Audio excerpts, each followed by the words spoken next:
С наступлением тепла и таянием снега все ближе начало пожароопасного сезона. В этом году в предполагаемую зону риска входят порядка 300 населенных пунктов республики. Об этом сообщили на прошедшем сегодня совещании межведомственной рабочей группы по вопросам организации работы по предупреждению лесных пожаров. Подробности далее. С началом долгожданной весны наши люди выходят на природу. Кто поохотиться, а кто просто отдохнуть, покушать шашлыков. И с этого момента у лесников и у пожарных начинается горячая пора. В прошлом году первый лесной пожар в нашей республике возник аккурат в День Победы. В 2015 году на территории нашей республики было зарегистрировано 224 природных пожара. В 2014 году 306. Наблюдается снижение на 27% по сравнению с 2014 годом.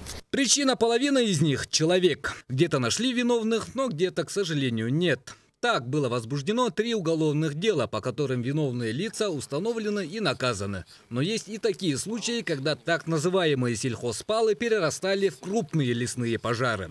Огнеборцы еще раз напоминают всем жителям республики, что с прошлого года на всей территории страны выжигание сухой травы и разведение костров под запретом.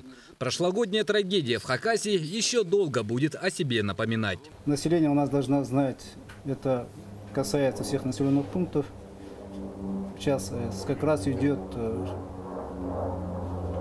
теплеет на улице, значит, население пойдет на массовый отдых, то на шашлыки, то на природу. Поэтому необходимо это условие создать, то есть не то, что обязательно запретить выезд людей в леса, а создать условия надо. Это уже требование к местным властям, то есть должны быть организованы специализированные места отдыха, и граждане должны знать об этом. Кроме того, планируется большая профилактическая работа. Так уже организованы патрульно-рейдовые группы лесничих и пожарных. Планируется надзорных мероприятий на 2016 год. Это плановые проверки 27, контрольно-надзорные мероприятия по пожарному надзору в лесах 97, осмотры мест рубок 19 305 и патрульно-рейдовые мероприятия в объеме 1532.